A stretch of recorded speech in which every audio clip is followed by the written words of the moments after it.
We are in a time where people tend to normalize sin. People sin without being ashamed or being afraid. Things people do in the secret because they are not good, people become celebrities for it. People tend to celebrate what is wrong than what is right.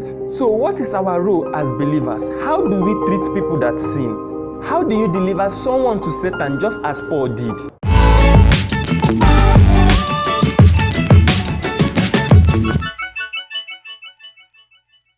Welcome to All About Jesus, a discussion that reinforces your victory in Christ. Asa Kennedy is my name. Today we'll be discussing how do you treat believers?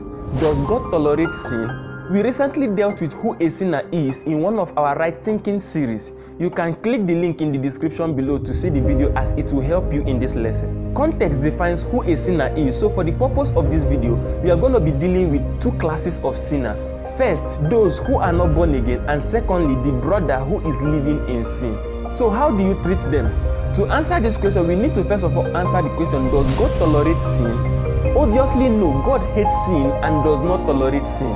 However, he hates sin but loves the sinner.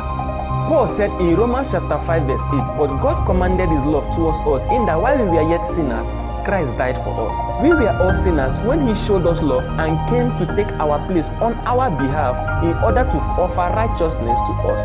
God doesn't tolerate sin, neither does he just pardon sin. He punishes sin. The thing is that man could not just withstand God's punishment. So instead, God punishes the sin on our behalf on himself. His death was substitutionary on our behalf, for the wages of sin is death. Romans chapter 6 verse 23. Man sinned and needed to die. Since death is a legal tender, it means that death must be used to pay for sin. God didn't just pardon sin, he punishes sin. This shows that God does not tolerate sin. For he has made himself sin for us who knew no sin, that we may be made the righteousness of God in him. 2 Corinthians chapter 5 verse 21. God didn't just pay the price for sin on our behalf. He is the payment for sin. And he is the propitiation for our sins, and not for ours only, but also for the sins of the whole world. 1 John chapter 2 verse 2. He is the payment for sin, and this is as a result of his love for us. Now, after he has paid for sin, did that automatically make everyone saved? Obviously no. He paid for sin and offered forgiveness to us. You can choose to either accept his sacrificial work or reject it. Man has that choice. Having understood that God does not tolerate sin, how then do you treat sinners? Do you clap for them when they are sinning? Do you criticize them of their sins? Or do you just allow them to go ahead and sin? To understand how to treat this set of sinners, we need to first of all understand how Jesus treated such people. In Matthew chapter 9, Jesus was found eating with sinners not because he loved the fact that they sinned, but because he wanted to help them off their sins. When the Pharisees saw what Jesus did, they asked his disciple, why is your master eating with sinners? In verse 12, Jesus answered and said, they that are whole need not a physician, but they that are sick. Jesus called those sinners sick because he knew they needed help. He could have simply said, these ones are filthy, keep them off. But instead, he showed them love, which is his nature. He loved them. When you love people naturally, it's easy for you to help them. And one way you can help sinners is to present the gospel of Christ to them. This is the only means by which they can be saved. It is an error to tell a sinner to stop sinning. Sometimes I hear preachers say, drop your sin and follow Jesus. They forget the fact that if you can drop your sin yourself, then you don't need Christ. The reason you need Christ is because you do not have the wherewithal to drop your sin. Jesus called them sick. Why does a sick person go to the doctor? It's because since they can't help themselves, they go to the doctor who can offer help to them. Jesus is the one that deals with sin. That is why a sinner needs Jesus to deal with his sin. So that's how to treat a sinner. Offer them the gospel because this is what can help them. Don't always be a hypocrite that always criticizes like the Pharisees. Don't look at a man acting like a woman and say, what is this one doing? The truth remains that they don't know what they are doing. When Jesus was on the cross, he looked at those people who have crucified him. These people were not children, they were adults. Yet Jesus said, Father, forgive them, for they know not what they are doing. That's how to treat sinners. Treat them as people who don't know what they are doing, people who need help. Now, what about the second class of sinners? They are believers but living in sin. Let's again classify this into two categories. those who are confidently living with an open sin and those who are struggling with some form of sin. Let's start with those who are struggling with some form of sin. When you see a believer who is living in sin, how do you treat the believer? You treat the believer as an unbeliever. And how do you treat the unbeliever? You love them. In the case of the believer, since he is already saved, he is living in identity crisis. He is acting contrary to the Christ nature which is resident inside of him. So you present his true nature to him, which is Christ. He's still struggling with sin because he has not fully known who he is in Christ. So present Christ to them, feed them with enough of Christ, because this is what can help them. James said that this set of people are deceiving their own selves. James chapter 1 verse 22, but be ye doers of the word and not hearers only, deceiving your own selves. When you are not doing the word, you are acting beside yourself. Romans chapter 12 verse 2, and be not conformed to this world, but be ye transformed by the renewing of your mind, that ye may prove that which is good and acceptable and perfect will of God. That means the only way to be transformed is by the renewing of the mind. This is also important to everyone who is struggling with some form of addiction. Maybe you are trying to stop on your own, but you are not able to. So look perfectly into the word and you will be transformed. Christ is the one that is healing. Finally, what about those who are confidently and deliberately living in an open sin? Let's look at Paul, how he treated a young man who was deliberately living in an open sin. He was sleeping with his father's wife.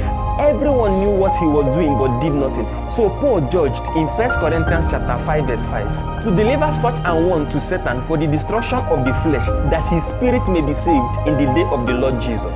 That is how Paul treated him. He delivered him to Satan, and that is a key phrase to note. To understand this text, we need to look at these three terms: deliver such an one to Satan, destruction of the flesh, that his spirit may be saved. Let's start from the destruction of the flesh. The flesh is different from his flesh. Paul didn't say his flesh, he said the flesh. The flesh refers to sinful nature or carnality. Paul said in Romans chapter 8 verse 8, those that are in the flesh cannot please God, referring to the sinful nature. His flesh will be his physical body, but Paul said the flesh. Paul saying destruction of the flesh will be the destruction of the sinful nature and not killing his physical body. The term Satan was translated from the Greek word paradidomai and was used 2 other times for handling a person to his accusers, akin to betrayers. Paul used the term again in 1 Timothy 1 verse 20. Of whom is Hymenaeus and Alexander, whom I have delivered unto Satan, that they may learn not to blaspheme. Take note of that line, that they may learn, meaning it is a disciplinary measure to correct and not to destroy the believer. Satan here does not necessarily imply the devil. It means an accuser or accusation. When this happens, it leads to repentance. 2 Corinthians chapter 13 verse 10. Therefore I write these things being absent, lest being present I should use sharpness, according to the power which the Lord had given me to edification and not to destruction. Paul was firm. His intent was to build them and not to kill, but rather to kill carnality. This act was to be done by the church and not a supernatural power or a minister to mutilate and kill. The delivering to Satan is to purge out or purge away the erring brother, not because of the sin, but because of his attitude towards the sin. This is different from Galatians chapter 6 verse 1. Brethren, if any man be overtaken in a fault, ye which are spiritual, restore such an one in the spirit of meekness, considering thyself, lest thou also be tempted. This is when the brother is struggling with sin and not when his attitude is condoned. Take note, Paul delivered the brother to Satan by issuing an instruction to the church, not to devil or angels. When he said that his spirit may be saved in the day of the Lord, it appears tricky in the King James, but not the Greek lexicon. This brother is already saved because he is a believer.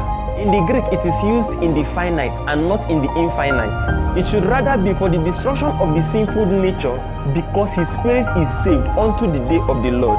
This was for the church to avoid that brother so that he will learn and correct his conduct. See similar discipline in Romans chapter 16 verse 17. Now, brethren, I beseech you, mark them which cause division and offenses contrary to the doctrine which ye have learned, and avoid them. 2 Thessalonians 3:14. And if any man obey not our word by the epistles, note that man and have no company with him, that he may be ashamed. 1 Timothy 6:5. perverse disputing of men of corrupt mind, and destitute of the truth, supposing that gain is godliness. From such withdraw thyself. The discipline is to avoid such a brother or sister. This avoidance will cause any true saint to effect changes in his conduct.